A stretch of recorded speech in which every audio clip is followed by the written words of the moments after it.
प्रथम लड़ाई जो इंटरनल लड़ाई थी भूखमरी, गरीबी और बेरोजगारी से, उसके बारे में कोई बात नहीं करता। नहीं टीवी चैनलों में डिबेट होता है, नहीं बुद्धिजीवी लोग इसमें बात करने के लिए तैयार हैं। बात होती है तो पाकिस्तान को कैसे हराना है, कैसे धूल चटाना है, इसके लिए हजारों रणनीति लोगों के पास तैयार है। लेकिन अपने आसपास की गरीबी को दूर करने के लिए, अपने आसपास के भूखमरी और कुपोषण को ख़त्म करने के लिए, अपने आसपास में रोजगार के अवसर को उत्पन्न करने के लिए किसी के पास कोई क्लियर योजना नहीं है। हेलो एवरीवन, मैं आप सबों का स्वागत करता हूं आर्टिकल 38 में। आज हम लोग बातचीत करेंगे किसानों की भूमिका के बारे में। इस देश में शुरुआत से ही किसानों ने कितना कंट्रीब्यूशन किया है उसके बारे में आज हम लोग चर्चा करते हैं। पृष्ठभूमि में जाने के लिए मैं आप सबों को ले जाना चाहता हूं 1943 तीन बातों के लिए यादगार है। पहली बात, भारत की गुलामी, भारत तब तक आज़ाद नहीं हुआ था। और दूसरी बात यह है कि दूसरा विश्व युद्ध उस समय चल रहा था। तीसरी चीज़ जो यादगार है वो ये है बंगाल का अकाल, और उस अकाल में 30 लाख लोगों की जान गई थी। ये तीन चीज़ों के लिए 1943 को याद किया जाता है। उस समय से फूड क्राइसिस कंटिन्यू रहा। हालांकि देश में जो अकाल है, बंगाल का अकाल जो है, इससे भी पहले पड़ा था 17वीं सदी में, जो उससे भी बड़ा था। लेकिन हम लोग बातचीत करते हैं 1943 से, क्योंकि ये वो समय था, बहुत जल्द इसके बाद भारत को आज़ादी मिलने वाली थी। जैसा कि आप सबों को पता है 1947 में भारत आज़ाद हुआ और प्रथम प्रधानमंत्री के रूप में हम लोगों की अगुवाई करने के लिए नेहरू जी ने कमान संभाली। और उन्होंने प्रथम पंचवर्षीय योजना में कई ऐसे चीज़ों को इंक्लूड किया जो ज़मीन से जुड़ी हुई थी, यानी किसानों से रिलेटेड था, ताकि किसान आगे बढ़ें और अन्न की उपज को देश के लोगों तक पहुँचाएँ।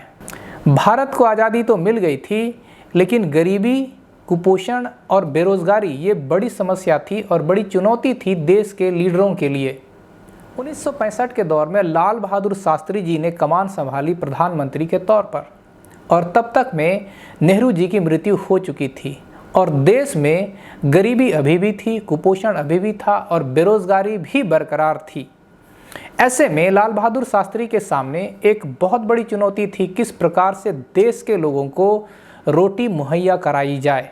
और उसके लिए शास्त्री जी को लगा कि हमारे देश के जो किसान हैं ये अहम भूमिका निभा सकते हैं, देश के अंदर ही उतनी उपज हो ताकि देश के लोगों को अन्न मिल सके।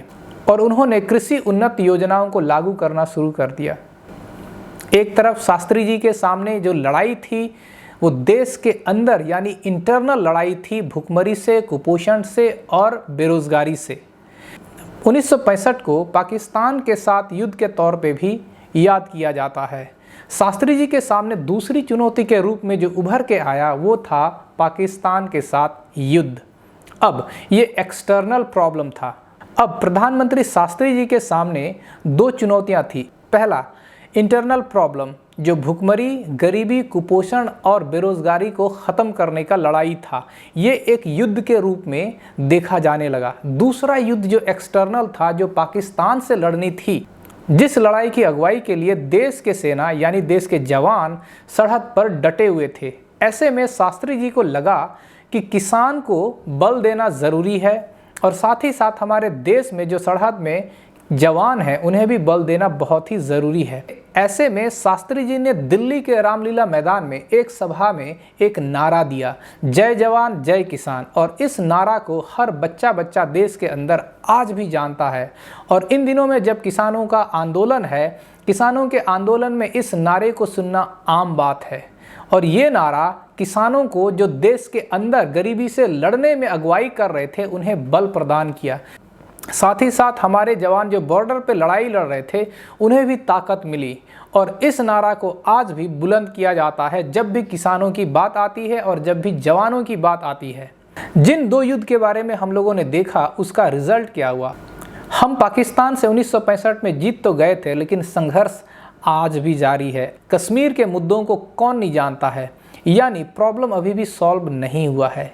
दूसरा युद्ध जो किसानों ने लड़ाई करनी शुरू की थी वो अभी ख़त्म नहीं हुआ है। आज भी भूखमरी है, कुपोषण है और बेरोजगारी है।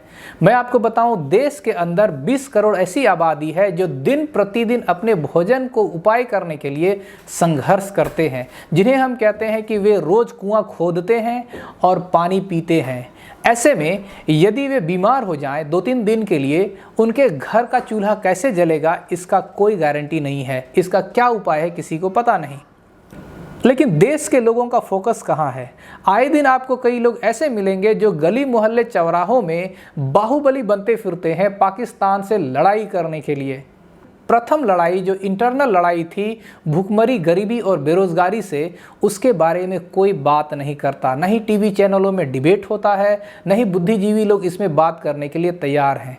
बात होती है तो पाकिस्तान को कैसे हराना है, कैसे धूल चटाना है, इसके लिए हजारों रणनीति लोगों के पास तैयार है। लेकिन अपने आसपास की गरीबी को दूर करने के लिए, अपने आसपास के भूखमरी और कुपोषण को ख़त्म करने के लिए, अपने आसपास में रोजगार के अवसर को उत्पन्न करने के लिए किसी के पास कोई क्लियर योजना नहीं है। इस वीडियो का निचोड़ क्या है? मूल रूप से मैं जवानों से कहना चाहता हूं, आप पाकिस्तान से लोहा लेने के लिए जितना सीरियस हैं, अपने आसपास की भूखमरी, गरीबी, कुपोषण और बेरोजगारी को दूर करने के लिए आप उतने ही सीरियस हो और योजना बनाते रहें। और योजना बनाने से ही आप अपने आसपास में जॉब ढूंढने के बजाय जॉब देने वाले बन पाएंगे। हमारे देश में जॉब ढूंढने वालों की तादाद बहुत बड़ी है, इसलिए आप अपने आसपास में गरीबी, भूखमरी और कुपोषण को दूर करने के लिए योजनाओं को बनाइए। यदि आप योजना बनाएंगे, बातचीत करेंगे, वो असर करेगा और एक दिन उसका प्रतिफल देखने को मिलेगा। यदि ये वीडियो आपको इन्फॉर्मेटिव लगा तो वीडियो को लाइक कीजिए, अपने दोस्तों तक पहुंचाने के लिए इसे शेयर कीजिए और चैनल में बने रहने के लिए चैनल को सब्सक्राइब कीजिए। इस वीडियो के अंत तक आप बने रहे, इसलिए आप सबों का बहुत बहुत धन्यवाद।